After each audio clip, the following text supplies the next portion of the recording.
जय श्री स्वामीनारायण। कक्षा 9 विषय हिंदी में आज हम अध्ययन करने जा रहे हैं इकाई 1। इकाई 1 एक काव्य है आराधना। आराधना जिसका अर्थ होता है प्रार्थना, निवेदन, भक्ति एवं श्रद्धापूर्वक ईश्वर से मांगना। इस काव्य के कवि हैं वसंत बापट जी। तो पहले हम कवि के परिचय को प्राप्त करते हैं। वसंत बापट जी का जन्म सन 1922 और निधन सन 2002 का है। श्री वसंत बापट ख्यातनाम कवि हैं। आपका जन्म महाराष्ट्र के सतारा जिले के कराद नामक गांव में हुआ था। पुणे आपकी कर्मभूमि है। राष्ट्र सेवा दल में आप अग्रणी रहे हैं। व्यवसाय से प्राध्यापक रहे हैं। आपके काव्यों में राष्ट्रभक्ति, समाज जागरण एवं मानवीय संवेदनाएं व्यक्त हुई हैं। सेतु, बिजली, सकीना, अकरावी दिशा, तेजस्वी आपकी रचनाएं हैं।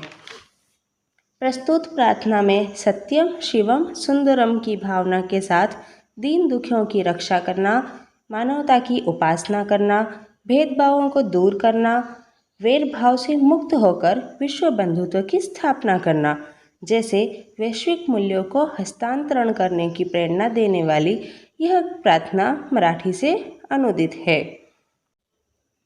प्रस्तुत कविता में कवि अपने लिए ईश्वर से कुछ न मांगकर जन कल्याण के लिए प्रार्थना करते हैं। इस प्रकार कविता में कवि ने सत्य, सुंदर और मांगल्य एवं विश्व बंधुत्व की भावना व्यक्त की है। आराधना।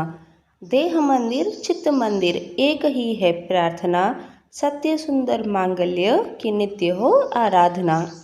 कवि कहते हैं कि मेरी यही प्रार्थना है कि शरीर और मन से सत्य, शिव और सुंदर की आराधना हो।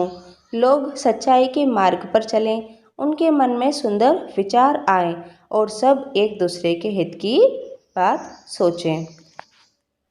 आगे की पंक्तियाँ का दुख जाए है यही मनोकामना, वेदना को परख पाने जगाएं संवेदना, दुर्बलों के रक्षणार्थ पौरुष की साधना।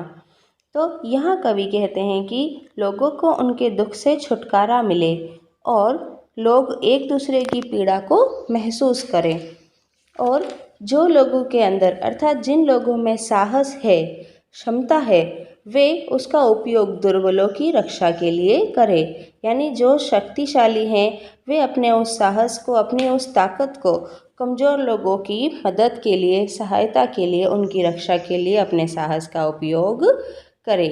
अर्थात कवि कह रहे हैं कि यहाँ पे दुखियारों का दुख दूर हो, यही वो हम मन से इच्छा रखते हैं। जीवन में नव तेज हो, अंतरंग में भावना, सुंदरता की आस हो, मानवता की हो उपासना, शौर्य पावे धैर्य पावे, यही है अभ्यर्थना। कवि की अभ्यर्थना। अभ्यर्थना अर्थात विनती।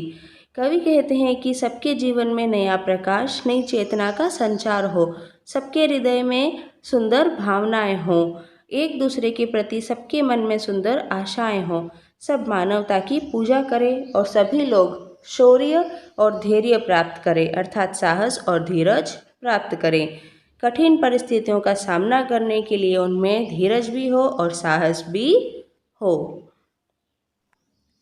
भेद सभी अस्त होवे, वेर और वासना, मानवों की एकता की पूर्ण हो कल्पना, मुक्त हम चाहे एक ही बंधुता की कामना। कवि की इच्छा है कि मनुष्य मनुष्य के बीच सारे भेदभाव समाप्त हो जाएं, किसी की किसी से दुश्मनी न हो और लोगों की बुरी इच्छाएं नष्ट हो जाएं, सभी मनुष्य एकता का अनुभव करें, हम स्वतंत्र होकर भी विश्व बंधुत्व की कामना करें। कविता का सार यही है कि दूसरों के लिए मंगल कामना और मानवता की पूजा होनी चाहिए। सुखी लोग दुखियों की पीड़ा समझें, उसे दूर करने के प्रयास करें। लोग शूरवीर, धैर्यवान बने, दुर्बलों की रक्षा हो।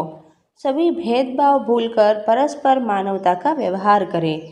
भेदभाव कौन से? तो जैसे जातिवाद है, रंगवाद है, अमीर गरीब है, ये सारे भेदभाव भूलकर सभी में परस्पर मानवता की भावना हो।